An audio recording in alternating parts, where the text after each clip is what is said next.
ಈ ಎಂಟರ್ಪ್ರಿನರ್ಶಿಪ್ ಅಂದರೆ ನಾನು ಯಾವಾಗಲೇ ಹೇಳ್ದಲ್ಲ, rare person who can visualise and materialise water in desert. ಮರುಭೂಮಿಯಲ್ಲಿ ಕೂಡ ನೀರು ಹುಡುಕುವಂಥ ಕಂತ್ರಿ ನನ್ನ ಮಗ ಎಂಟರ್ಪ್ರಿನರ್ ಅಂತ ಕರಿತೀವಿ. ಎಂಟರ್ಪ್ರಿನರ್ ಅನ್ನೋದು ಮೇಯ್ನ್ ಅವ್ನು ಏನು ಗೊತ್ತಾ, ಒಂದು ಪ್ರಾಡಕ್ಟ್ನ ಪ್ರೊಡ್ಯೂಸ್ ಮಾಡೋದು ಅಥವಾ ಸರ್ವೀಸಸ್ನ ಸ್ಟಾರ್ಟ್ ಮಾಡೋದು. ಅದರಿಂದ ರಿಸ್ಕ್ ತಗೊತಾನೆ, ಕಾಂಪಿಟೆನ್ಸ್ ಜಾಸ್ತಿ ಇರ್ತಾರೆ, ಎಲ್ಲ ಇರ್ತಾರೆ.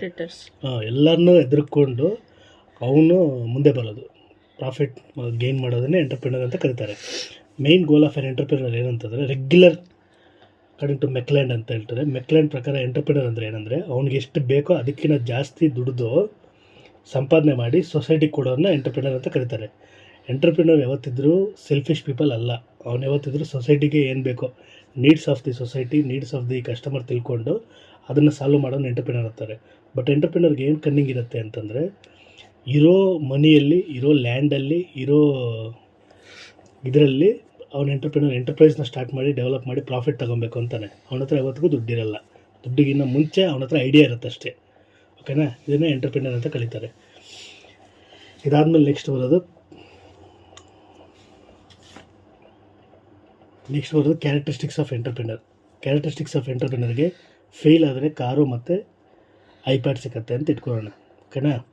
ಎಫ್ ಅಂತ ಬಂದಾಗ 6M, ಅದಕ್ಕಿಂತ ಮುಂಚೆ 6M ಗ್ಯಾಪ್ ಕಟ್ಕೊಬೇಕು. 6M ಇದ್ದರೆ ಒಂದು ಎಂಟರ್ಪ್ರೈಸ್ ಆಗ್ಬೋದು, ಒಂದು ಕಂಪ್ನಿ ಆಗ್ಬೋದು, ಒಂದು ಆರ್ಗನೈಸೇಷನ್ ಆಗ್ಬೋದು, ಸ್ಟಾರ್ಟ್ ಆಗೋಕ್ಕಾಗತ್ತೆ. 6M ಬಂದುಬಿಟ್ಟು money, material, manpower, method, market, machine.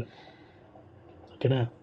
ಈ 6M's ಇದ್ರೇ ಯಾವುದಾದ್ರು ಎಂಟರ್ಪ್ರೈಸ್ ಸ್ಟಾರ್ಟ್ ಮಾಡೋಕ್ಕಾಗೋದು, ಎಂಟರ್ಪ್ರಿನರ್ ಆಗೋಕ್ಕಾಗೋದು, ಆರ್ಗನೈಸೇಷನ್ ಬಿಲ್ಡ್ ಆಗೋದು, ಬಿಸ್ನೆಸ್ ಸ್ಟಾರ್ಟ್ ಆಗೋದು. ಏನನ್ನ ಸ್ಟಾರ್ಟ್ ಆಗಬೇಕಂದ್ರೆ 6M ಕಂಪಲ್ಸರಿ. ಸೊ ಕ್ಯಾರೆಕ್ಟರಿಸ್ಟಿಕ್ಸ್ ಅಂತ ಬಂದಾಗ ಫೇಲ್ ಆದ ಕಾರ್ಸ್, ಐಪ್ಯಾಡ್ ಸಿಗುತ್ತೆ. ಸೊ ಎಫ್ ಅಂತಂದರೆ ಫ್ಲೆಕ್ಸಿಬಿಲಿಟಿ. ಓಕೆನಾ? ಫ್ಲೆಕ್ಸಿಬಲ್ ಆಗಿರ್ತಾನೆ ಅವನು. ಅಂದರೆ ಎಬಿಲಿಟಿ ಟು ಮೊಬೈಲೈಸ್ ರಿಸೋರ್ಸಸ್. ಅವನ ಎಬಿಲಿಟಿ, ಎಲ್ಲೇ ರಿಸೋರ್ಸ್ ಇದ್ದರೂ ಅವನಿಗೆ ತಾಕತ್ತಿರುತ್ತೆ, ಅದನ್ನೆಲ್ಲ ಒಂದೇ ಕಡೆ ಸೇರಿಸೋ ತಾಕತ್ತಿರುತ್ತೆ. Ability to mobilise resources. I ಅಂದರೆ ಇಂಡಿಪೆಂಡೆನ್ಸ್. ಎಲ್ ಅಂದರೆ ಲೀಡರ್ಶಿಪ್ಪು. ಸಿ ಅಂತ ಬಂದಾಗ ಕಂಫರ್ಟಿಂಗ್ ಅನ್ಸರ್ಟಿನಿಟಿ ಅನ್ನೋದೇ ಇರಲ್ಲ ಅವ್ನ ಲೈಫಲ್ಲಿ. ಅಂದರೆ ಒಂದು ಗೋಲ್ ಓರಿಯೆಂಟೆಡಾಗಿ ಕೆಲಸ ಮಾಡ್ತಾಯಿರ್ತಾನೆ ಎಂಟರ್ಪ್ರಿನರ್ ಯಾವತ್ತನಾಗಲಿ.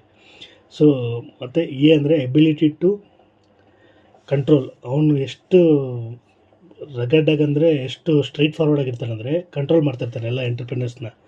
ಮತ್ತು ರಿಸ್ಕ್ ಟೇಕಿಂಗು, ಸ್ಟ್ರೆಸ್ಸು ತೊಗೊತಾನೆ, ರಿಸ್ಕು ತೊಗೊತಿರ್ತಾನೆ. ಇನ್ನೊಂದು ಐ ಬಂದುಬಿಟ್ಟು ಇನೋವೇಟಿವ್ ಆ್ಯಂಡ್ ಕ್ರಿಯೇಟಿವ್. ಅವ್ನು ಡೈಲಿ ಇನೋವೇಟಿವ್ ಅವ್ರು ಮಾಡ್ತಾ ಇರಬೇಕು, ಕ್ರಿಯೇಟಿವ್ ಮಾಡ್ತಾ ಇರಬೇಕು. ಫ್ಲೆಕ್ಸಿಬಲ್ ಇರೋವಾಗೆ ಇನೋವೇಟಿವ್, ಕ್ರಿಯೇಟಿವ್ ಮಾಡೋಕ್ಕಾಗೋದು. ಇಲ್ಲಾಂದರೆ ಇನೋವೇಷನ್ ಮಾಡೋಕ್ಕಾಗಲ್ಲ, ಚೇಂಜ್ ಮಾಡೋಕ್ಕಾಗಲ್ಲ. ಇವಾಗ ನಂತರ ದುಡ್ಡಿದ್ದು ಐಡಿಯಾನ ಚೇಂಜ್ ಮಾಡಬೇಕಂದ್ರೆ ಸಡನ್ನಾಗೆ ಅವನೊಬ್ಬನೇ ಓನರ್ ಇದ್ದರೆ ಮಾತ್ರ ಚೇಂಜ್ ಮಾಡೋಕ್ಕಾಗತ್ತೆ, ಇಲ್ಲಾಂದರೆ ಆಗಲ್ಲ. ಪಿ ಅಂತ ಬಂದಾಗ ಪರ್ಸಿವರೆನ್ಸ್ ಅಂತ ಬರುತ್ತೆ. ಅವನು ಅದ್ರ ಬಗ್ಗೆ ಮಾತ್ರನೇ ಯೋಚನೆ ಮಾಡಬೇಕು, ಬೇರೆ ಯಾವುದ್ರ ಬಗ್ಗೆಯೂ ಯೋಚನೆ ಮಾಡೋಕ್ಕಾಗಲ್ಲ ಅಂತ ಲೆಕ್ಕ. ಎ ಅಂತ ಬಂದಾಗ ಅನಲಿಟಿಕಲ್ ಎಬಿಲಿಟಿ ಆಫ್ ಮೈಂಡ್. ಅವನು ಯಾವುದೇ ಕೈಂಡ್ ಆಫ್ ಪ್ರಾಕ್ಟಿಕಲ್ ಆಗಿರಲ್ಲ, ಕಂಪ್ಲೀಟ್ಲಿ ಅನಲಿಟಿಕಲ್ ಆಗಿರ್ತಾನೆ, ಪರ್ಸ್ನಲ್ ಆಗೇನು ಥಿಂಕ್ ಮಾಡಲ್ಲ. So analytical ability to mind ಕೊಡ್ತಾನೆ. ಡಿ ಅಂದರೆ ಡಿಟರ್ಮಿನೇಷನ್ ಟು ಸಕ್ಸಸ್ ಕಡೆಗೆ ಮಾತ್ರ ಯೋಚನೆ ಮಾಡ್ತಾಯಿರ್ತಾನೆ. ಸೊ ಇದು ಕ್ಯಾರೆಕ್ಟರಿಸ್ಟಿಕ್ಸ್ ಆಫ್ ಎಂಟರ್ಪ್ರಿನರ್ಶಿಪ್ಪು ಒಂದೇ. ಸೊ 12 ಬರೀಲೇಬೇಕು ಕಂಪಲ್ಸರಿ. ಟೈಪ್ಸ್ ಆಫ್ ಎಂಟರ್ಪ್ರಿನರ್ಶಿಪ್ ಅಂತ ಬಂದಾಗ ಸೊ GATTE-CLGF ಅಂತ. ಓಕೆನಾ? ನೆನಪು ಇಟ್ಕೊಳಕ್ಕೆ ಇದು ಗಟ್ಟಿ ಕಾಲೇಜ್ ಫಿಗರ್ ಅಂತ. ಸೊ GATTE-CLGF ಅಂತ. ಸೊ ಜಿ ಅಂತ ಬಂದಾಗ ಜೆಂಡರ್ ಮೇಲೆ 2 ಥರ, ಮೆನ್ ಎಂಟರ್ಪ್ರಿನರ್ಶಿಪ್, ವುಮೆನ್ ಎಂಟರ್ಪ್ರಿನರ್ಶಿಪ್ ಅಂತ ಕರೀತಾರೆ. ಎ ಅಂತ ಬಂದಾಗ ಏರಿಯಾ, ರೂರಲ್ಲು, ಅರ್ಬನ್. ಟಿ ಅಂತ ಬಂದಾಗ ಟೆಕ್ನಾಲಜಿ, ನಾನ್ ಟೆಕ್ನಾಲಜಿಕಲ್, ಪ್ರೊಫೆಷ್ನಲ್ ಅಂತ ಎಂಟರ್ಪ್ರಿನರ್ಸ್. ಈ ಥರ ಡಿಫ್ರೆಂಟ್ ಟೈಪ್ಸ್ ಇದ್ದಾವೆ, 9 ಇದ್ದಾವೆ. ನೆಕ್ಸ್ಟ್ ಟಿ ಅಂತ ಬಂದಾಗ types of business types. Business, industry, retail, corporate, agricultural, service. So ಯಾವ ಬಿಸ್ನೆಸ್ ಇದೆ ಆ ಥರ ಎಂಟರ್ಪ್ರಿನರ್ಶಿಪ್ ಇದೆ ಅಂತ ಎಲ್ಲ ಎಂಟರ್ಪ್ರಿನರ್ಶಿಪ್ ಬರಿತೀವಿ. ಇ ಅಂತ ಬಂದಾಗ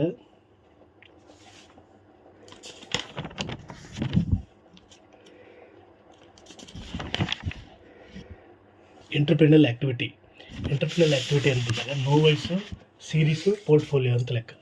ಈ ಥರ ಎಂಟರ್ಪ್ರಿನರ್ಸ್ ಇರ್ತಾರೆ. ನೋವೈಸ್ ಅಂದರೆ ಫಸ್ಟ್ ಟೈಮ್ ಸ್ಟಾರ್ಟ್ ಮಾಡೋನು. ಸೀರೀಸ್ ಅಂದಾಗ ಫಸ್ಟ್ ಸ್ಟಾರ್ಟ್ ಮಾಡ್ತಾನೆ, ಒಂದು ಸ್ವಲ್ಪ ದಿನ ಬಿಟ್ಟು ಸ್ಟಾರ್ಟ್ ಮಾಡ್ತಾನೆ, ಮತ್ತು ಒಂದು ಸ್ವಲ್ಪ ದಿನ ಬಿಟ್ಟು ಸ್ಟಾರ್ಟ್ ಮಾಡ್ತಾನೆ. ಪೋರ್ಟ್ಫೋಲಿಯೋ ಅನ್ನೋದು ಅವನು ಮಾತ್ರ ಇಟ್ಕೊತಾನೆ, ಆ ಐಡಿಯಾನ ಬೇರೆಯವ್ರಿಗೆ ಸೆಲ್ ಮಾಡ್ತಾನೆ. ಪೋರ್ಟ್ಫೋಲಿಯೋ ಕಾಫಿ ಡೇ ಪೋರ್ಟ್ಫೋಲಿಯೋ ಬೇರೆಯವ್ರಿಗೆಲ್ಲ ಕೊಡ್ತಾ ಇರ್ತಾರೆ, ಆ ಥರ ಪೋರ್ಟ್ಫೋಲಿಯೋ ಸೆಲ್ ಮಾಡೋನು. ಸಿ ಅಂತ ಬಂದಾಗ ಕ್ಯಾಪಿಟಲ್ ಓನರ್ಶಿಪ್. ಅವನ ಅಲ್ವಾ ಅಂತ. ಸೊ ಸೋಲ್ ಓನರ್ಶಿಪ್ ಇದೆ, ಪ್ರೊಪ್ರೈಟರ್ಶಿಪ್ ಇದೆ, ಸ್ಟೇಟ್ ಇದೆ, ಜಾಯಿಂಟ್ ಓನರ್ಶಿಪ್ ಇದೆ.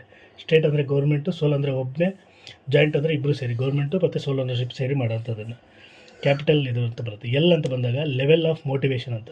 ಪ್ಯೂರ್ ಇದ್ದಾನೆ, ಇಂಡ್ಯೂಸ್ಡ್ ಇದ್ದಾನೆ ಅಂತ. ಪ್ಯೂರ್ ಅನ್ನೋನು ಅವ್ನು ಆಟೋಮೆಟಿಕಾಗಿ ಸ್ಟಾರ್ಟ್ ಮಾಡ್ತಾನೆ ಇನೋವೇಷನ್ನ. ಇಂಡ್ಯೂಸ್ಡ್ ಇರೋನು ಬರೀ ಗೌರ್ಮೆಂಟ್ ಫಂಡ್ಸ್ಗೋಸ್ಕರ ಇದಕ್ಕೋಸ್ಕರ ಒಂದು ಎಂಟರ್ಪ್ರಿನರ್ಶಿಪ್ ಸ್ಟಾರ್ಟ್ ಮಾಡಿ ಬಿಟ್ಬಿಟ್ಟಿರ್ತಾನೆ. ಆ ಥರ ಅವನು ಗೌರ್ಮೆಂಟ್ ಲೆವೆಲ್ ಆಫ್ ಮೋಟಿವೇಶನ್ ಅಂತ ಬರುತ್ತೆ. ಜಿ ಅಂತ ಇನ್ನೊಂದು ಜಿ ಬರುತ್ತೆ. ಒಂದು ಗ್ರೋತು, ಇನ್ನೊಂದು ಬಂದ್ಬಿಟ್ಟು ಜೆಂಡರ್. ಗ್ರೋತ್ ಬಂದಾಗ ರೆಗ್ಯುಲರ್ ಗ್ರೋತ್ ಆಗುವಂಥ ಎಂಟರ್ಪ್ರಿನರ್ಶಿಪ್ನ ರೆಗ್ಯುಲರ್ ಗ್ರೋತ್ ಎಂಟರ್ಪ್ರಿನರ್ಶಿಪ್ ಅಂತ ಇರುತ್ತೆ. ಸೂಪರ್ ಗ್ರೋತ್ ಎಂಟರ್ಪ್ರಿನರ್ಶಿಪ್ ಅಂತ ಇರುತ್ತೆ. ಅದು ಬೇಗನೆ ಗ್ರೋ ಆಗುತ್ತೆ, ಟ್ರಿಬಲ್ ಗ್ರೋ ಆಗುತ್ತೆ ಗ್ರೋತ್ ಫಂಕ್ಷನಲ್ ಕ್ಯಾರೆಕ್ಟರಿಸ್ಟಿಕ್ಸ್ ಅಂತ. Innovative entrepreneurship. ಇಮಿಟೇಟಿವ್ ಅಂದರೆ ಬೇರೆಯವ್ರನ್ನ ಇಮಿಟೇಟ್ ಮಾಡೋಂಥ ಎಂಟರ್ಪ್ರಿನರ್ಶಿಪ್ಪು. ಫೆಬಿಯನ್ ಅಂತಿದೆ. ಫೆಬಿಯನ್ ಅಂದರೆ ಒಳಗಡೆ ಮಾತ್ರ ಚೇಂಜ್ ಆಗುತ್ತೆ, ಆಚೆ ಕಡೆ ಚೇಂಜ್ ಆಗಲ್ಲ ಯಾವತ್ತು. ಫೆಬಿಯನ್ ಎಂಟರ್ಪ್ರಿನರ್ಶಿಪ್ ಅಂತ. ಇನ್ನೊಂದು ಬಂದು ಡ್ರೋನ್ ಅಂತ. ಅವ್ನು ಸೇಮ್ ಡ್ರೋನ್ ಪ್ರತಾಪ್ ಥರ ಯಾವತ್ತಿಗೂ ಚೇಂಜ್ ಆಗಲ್ಲ, ಹೆಂಗಿದಾನೆ ಹಂಗೆ ಬದುಕ್ತಾ ಇರ್ತಾನೆ ಅಂತ. ಸೊ ಅದು ಡ್ರೋನ್ ಎಂಟರ್ಪ್ರಿನರ್ಶಿಪ್ ಅಂತ ಕರಿತೀವಿ. Next skills of an entrepreneur. ಎಂಟರ್ಪ್ರಿನರ್ಗೆ ಯಾವ ಸ್ಕಿಲ್ಸ್ ಇರಬೇಕು ಅಂತ. ಇದಕ್ಕೆ VIP ಕ್ಯಾಟ್ FC ಅಂತ. ಅಂದರೆ VIP ನಾಯಿಗೆ ಅಥವಾ VIP ಬೆಕ್ಕಿಗೆ FC ಮಾಡಿಸ್ತಾರೆ ಅಂತ, fitness certificate. VIP cat FC. VIP ಅಂದರೆ ವಿಷನ್ ಆ್ಯಂಡ್ ಇಂಟೆಲಿಜೆನ್ಸ್ ಸ್ಕಿಲ್ಸ್ ಇರಬೇಕು. ವಿಷನ್ ಆ್ಯಂಡ್ ಇಂಟೆಲಿಜೆನ್ಸ್ ಅಥವಾ ಇನೋವೇಟಿವ್ ಸ್ಕಿಲ್ಸ್ ಇರಬೇಕು. ಓಕೆನಾ. I ಅಂದರೆ ಇಂಟರ್ಪರ್ಸನಲ್ ಸ್ಕಿಲ್ಸ್. P ಅಂದರೆ ಪ್ರೊಫೆಷ್ನಲ್ ಅಥವಾ ಪ್ರಾಬ್ಲಮ್ ಸಾಲ್ವಿಂಗ್ ಸ್ಕಿಲ್ಸ್. C ಅಂತಂದರೆ ಕಾನ್ಫ್ಲಿಕ್ಟ್ ಆ್ಯಂಡ್ ಕಾನ್ಸೆಸ್ ಮ್ಯಾನೇಜ್ಮೆಂಟ್ ಸ್ಕಿಲ್ಸ್ ಇರಬೇಕು. A ಅಂತಂದರೆ ಅಡ್ಮಿನಿಸ್ಟ್ರೇಟಿವ್ ಸ್ಕಿಲ್ಸ್. T ಅಂದರೆ ಟೆಕ್ನಿಕಲ್ ಸ್ಕಿಲ್ಸ್. F ಅಂದರೆ ಫೈನಾನ್ಷಿಯಲ್ ಸ್ಕಿಲ್ಸ್. C ಅಂತ ಬಂದಾಗ ನಾನು ಹೇಳಿದ್ನಲ್ಲ ಆಲ್ರೆಡಿ, ಕಮ್ಯುನಿಕೇಷನ್ ಸ್ಕಿಲ್ಸ್. ಇಲ್ಲ conflict and consensus management skills. Conflict and consensus management skills. Main ಎಂಟರ್ಪ್ರಿನರ್ಶಿಪ್ಸ್ಗೆ ಟ್ರೈಡ್ ಮತ್ತು ಕಾಂಪಿಟೆನ್ಸೀಸ್ ಏನೇನು ಇರ್ತವೆ ಅಂತಂದರೆ ಥ್ರೆಟ್ಸ್ ಅಥವಾ ಕಾಂಪಿಟೆನ್ಸೀಸ್ ಏನಿರ್ತವೆ ಅಂದರೆ self motivation, self confidence, time management, stress, ಇನ್ನೊಂದು ಬಂದುಬಿಟ್ಟು ಸೇಲ್ಸು, ಎಥಿಕ್ಸ್ ಆ್ಯಂಡ್ ಮಾರಲ್ಸ್ ಇರ್ತದೆ. ಓಕೆ.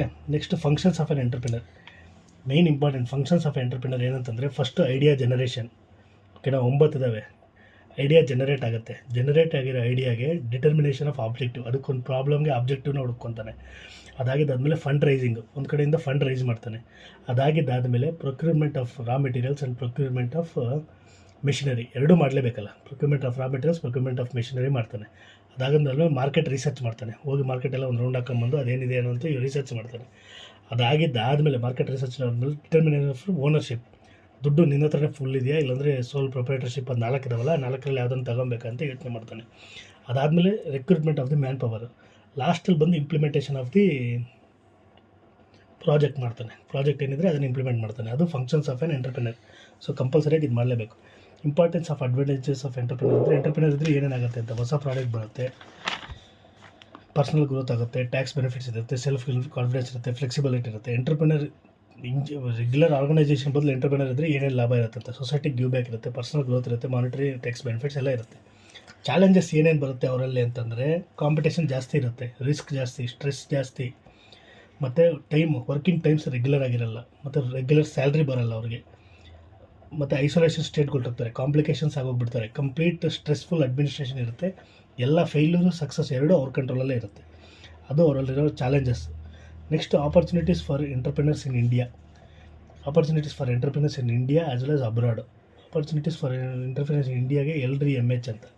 ಸೊ E ಅಂದರೆ ಎಂಟರ್ಟೈನ್ಮೆಂಟು, L ಅಂದರೆ ಲಾಜಿಸ್ಟಿಕ್ಸು, R ಅಂತಂದರೆ ರಿಟೈಲು, I ಅಂತಂದರೆ ಇನ್ಫ್ರಾಸ್ಟ್ರಕ್ಚರು, M ಅಂದರೆ ಮೆಡಿಕಲ್ಲು, M ಅಂದರೆ ಮ್ಯಾನುಫ್ಯಾಕ್ಚರಿಂಗು, H ಅಂದರೆ ಹೆಲ್ತು. ಸೊ ಓಕೆ, ಇದು ಇಂಡಸ್ಟ್ರಿದು. ಅದೇ ಅಬ್ರಾಡ್ ಅಂತ ತಗೊಂಡಾಗ RSS, HMT, FM, FL ಅಂತ. So restaurant, system engineering, travel agencies, language schools, health products, skin care, mobile phone, media, food, fashion and beauty. ಓಕೆನಾ. ಈ ಎಲ್ಲ ಆಪರ್ಚುನಿಟೀಸ್ನ ಸೆಲೆಕ್ಟ್ ಮಾಡ್ಕೊಂಡು ಎಂಟರ್ಪ್ರಿನರ್ಸ್ ಅಥವಾ ಎಂಟರ್ಪ್ರಿನರ್ಶಿಪ್ ಸ್ಟಾರ್ಟ್ ಮಾಡ್ತಾರೆ.